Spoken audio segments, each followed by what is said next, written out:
have a brave soul that volunteered to do a speech on the fly. So, I would like to, we don't have intro information because we just figured it out now, so that's the intro. Speech titled, The Chinese Fan. I would like to introduce Sarah Bateman.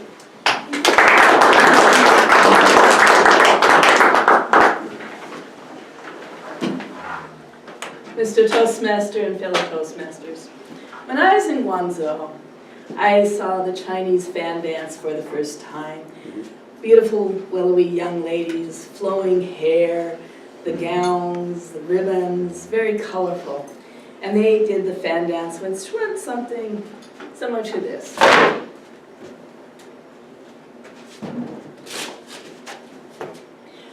And then it continues. But if you look closer, the fan dance is about 2,000 years old. And it is a way to pass down the Chinese culture. It's a literacy. On my fan you'll see the phoenix and the dragon, which is throughout Chinese literature you'll see these two characters. But you'll find different fans will have different depictions of stories. It's a way to get exercise. But if you look a little bit deeper, there's something about the fan dance that most people don't realize. Here, I show you my fan, but I am hiding the back side. Now, I am a nice, peaceful grandmother who would never think of harming anybody. I use this mostly for hot flashes. But there are other things. Not all fans are made out of bamboo like mine. It could be metal. It could be sharpened, it could be pointed, and it could be poisoned. So, you never really want to trust the fan. What else is going on? So I'm hiding it here. When I step forward, I'm attacking somebody's eyes. You take out their eyes, they cannot see. That's an easy way to win a fight. This is a trap.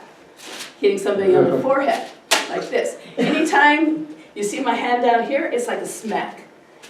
However, when I went like this, I dropped the fan to the middle. This is when I really want to hurt somebody. Like this. The groin. Whatever. So when you're looking closely at the fan, it's much more complicated, much more detailed than when you first think of a summer breeze, or maybe a summer night when you need a little bit of cooling off. And I would like to say that right now in our country, like the Chinese fan, we need to start looking deeper. After the election, I've noticed that there's a lot of fear, anxiety. People are worried about this and that. Things are changing. There's been a huge power shift. And whenever there's a huge power shift, people don't know quite where they stand any longer. They don't know how they're going to react, who's going to be on top, who's going to be coming up. But also, as the Chinese say, 危急就生之智. It means out of crisis comes opportunity.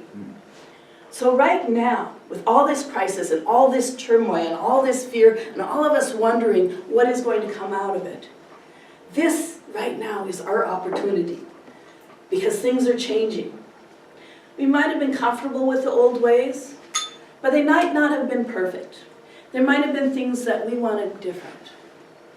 And so it is our responsibility to step up. Yes, we have those leaders in Washington on the left and the right, except this is my right hand, so the right and the left. But do you really think that they are going to lead us? We are their employees. And so we technically are in control, and there are more of us than them. And so when I saw the Women's March and all those little pink hats, I felt exhilarated. Because finally people are starting to look at the political process and say, I want to be a part of that. I want to bring my dream into what is happening in my country, into my world. I want to be changing things. I want to be taking care of it. And so instead of looking at fear and anxiety and going, oh, I'm such a victim, No, now is the time to say, I am strong. I have good ideas. I am in my prime. I've got the experience, I've got the knowledge, I've got the time. Well, except on Saturdays and Sundays when I have to go to Mall America and play mini golf. I have the time to take care of things. I have the time to call the people who represented me, Al Franken, Amy Klobuchar, and everybody else. And so now is the time for you to look deeper and say, what do you want in your country? And how do we get there? How do we make this better than it was yesterday? Because yes, I have always believed that America is great, but I have traveled a great deal. And there's many things that we can make better for ourselves and for each other. And so think about our country as a Chinese fan. Yes, there's the surface knowledge that we all have. But when we start looking deeper, there's wonderful opportunities, especially right now, while things are changing and shifting and people are unsure of where they want to go.